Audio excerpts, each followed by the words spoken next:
Hey, howdy, hello, and welcome to the show. Welcome back to another episode of the Steam Redlight series, the series where we look at Steam's most lowly and controversially rated games to see if they're really as bad as the internet says they are. I'm your host for the day, Smirk. Today's game is called Strobophagia, which was released on October 28th and is normally priced at $20 and was developed and published by Green Tile Digital, who have no other games on Steam currently under this developer name. The game currently has 19 reviews in total, with roughly 57% of them being positive. In case you're wondering, Strobophagia isn't found in a dictionary, but is instead a compound word.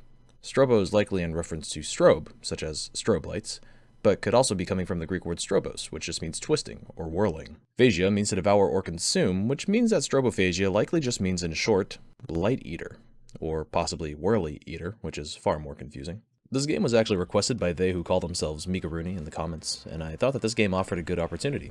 You may be thinking, but Smirk, you have two other requests for Flat Out 4 and Yik, or Two Brothers. Well, I'll explain how I decided to choose what games to review at the end of the video so we don't detract from the review. In Strobophagia, you take the role as a nameless, faceless rave goer alongside many others. The rave takes place in a forest, but relies heavily on a cell phone that you're being given at the beginning of the game, which acts as a method of communication between the organizers, the other attendees, as well as something else. Ah, yes, that's right. This is a horror game, if it wasn't yet clear. There has to be something ominous happening.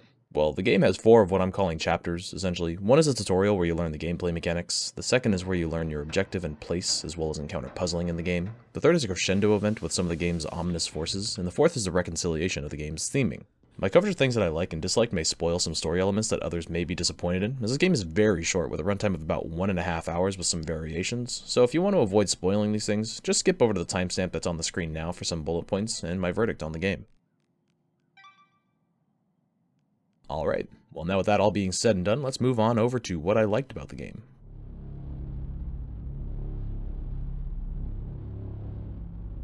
Something I really enjoyed is that this game has a really strong visual aesthetic that's unique to my experience. While some of the animations may seem a little awkward, like for example, I'm not actually sure if I'm supposed to find this scene creepy or funny. Nonetheless, the game does present itself in a beautiful way, assuming you're not prone to photosensitivity, as this game will seize more than the day. Let us seize the day! Yeah, carpe these nuts! I think the otherworldly beings that are presented in this game as the underlying plot device as well as antagonists provide for an interesting topic. However, this is kind of a double-edged sword for the developer because this topic is so vast in what is otherwise an incredibly short game that it cannot be done justice within this game's short runtime. I chose to mention this in the things that I like because I do think they are fascinating as is, but this lets me roll right into the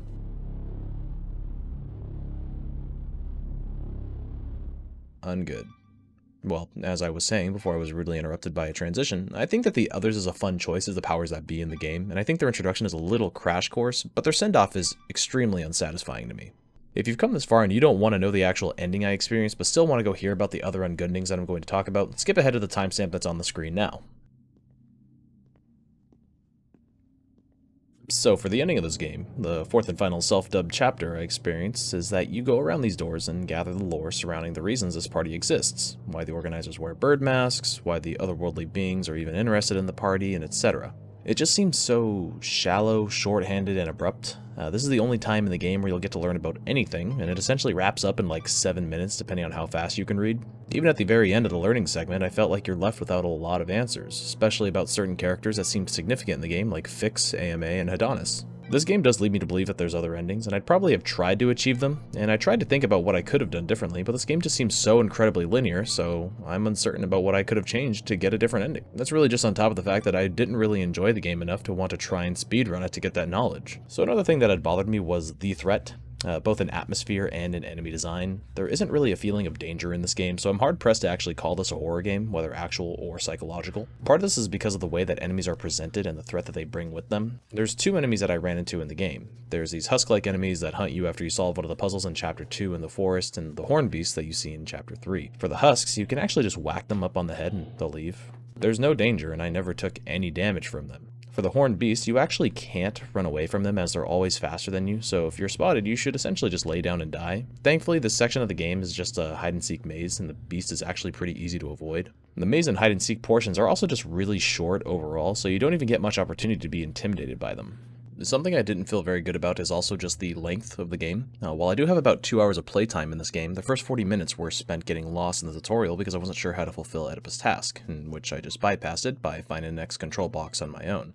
but completing the game only took about 40 minutes in total if you count the fact that I skipped past the tutorial on my reload. The game has a $20 price tag, which is pretty heavy, but this game is incredibly short and feels more like an art demo than an actual game. It's kind of strange because $20 is what the game should cost, mostly because of the emphasis on its art, and I feel like its assets are probably what are the cause of the cost, but everything else feels just kind of short. There's not much music to enjoy in the game, despite being at a rave, and the storyline and overall gameplay leave a lot to be desired. Even though I bought this game at about $16 when it was on sale, I didn't really feel good about my purchase. The length of this game is also peeled back when you have to restart it, like I did earlier, which leads into my fourth and final ungoodening. There's two very obnoxious bugs that I experienced, one of them mostly game-breaking and one that's frustrating in its own right. At a certain point, I could no longer see messages on my phone. Now, this is a huge hindrance because I couldn't reference a riddle from an earlier portion of the game. At first, I didn't know this was a bug and I thought it was punishment for failing a riddle, but after me not being able to interact with certain environmental elements anymore, I was almost certain that my game was broken. I chose to start a new game since I already knew how to get through the tutorial since I can just skip ahead to the last phrase box, but this introduced the second frustrating bug I encountered. When I loaded in, I was hit with a loading screen before grabbing my phone. I waited 3 minutes before realizing I could hit escape and try again. When I did, I was hit with another loading screen during the intro dream sequence, and I just decided to restart the game fully, which ultimately ended up fixing the problem. Also, when you hit a checkpoint in this game, it really just slows everything down pretty abruptly for a moment. It's not really a big deal, but sometimes I think about that and how I can only drink the beer and not the wine in the game, and I just wonder. Anyway, onwards to the verdict.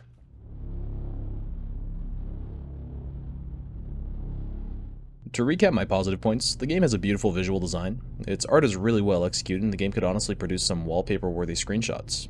On the neutral side of things, I think the presentation of the otherworldly beings provided a unique arbiter on both the protagonist and antagonist side, but their actual appearance in this story, in addition to most other characters of NRS, is shallow, leaving you longing for more. For more of the negative points, there's very little to no horror found in this game. I never really felt threatened, and even what you'd consider jump scares I found were underwhelming.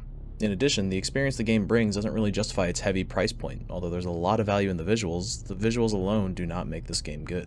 Lastly, the game has one game-breaking bug and one deceivingly time-sinking bug that I experienced that definitely should be fixed before it negatively impacts future players. With all things considered, I'm sad to say that I do not recommend Strobophagia.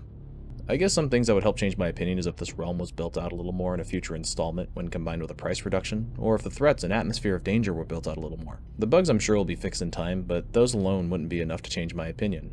I do think Green Tile Development made a beautiful looking game, and I'd be interested in seeing more of their work down the line.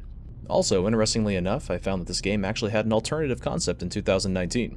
It was originally planned to be a two-player horror game where one player would play as one of the monstrous otherworldly beings disguised as one of the ravers in the forest. The monster's goal is to kill the other player, whose job is to identify which of the ravers is actually a murderous monster. This doesn't really add or take away anything from the review, but I thought it would be something to mention to kind of show what the original idea of the game was before evolving into what it released as. So that's mostly it. But I did say I'd talk about why I chose this recommendation and not any of the other two that I'm currently aware of. So typically, I make videos about games that have come out in the last week. Strobophagia had come out within the last 7 days, in combination with me really wanting to review a horror game made this an easy pick. I actually am working on reviewing one of the previously suggested games, but I only do it in my free time, which is pretty limited. I'd also complete it if a game that didn't catch my interest came up within the last 7 days, or if I need to schedule content if I'm going on vacation or something. So one of these suggestions is coming, and then I'll get working on the other. But that's all we've got time for today. If you liked the video, remember to like it to show some support to the channel. Share it with someone who you think may like the video. Comment on your thoughts of this game, the review, or if you have a suggestion for me. And finally subscribe if you couldn't shirk the smirk, and maybe I'll see you next week.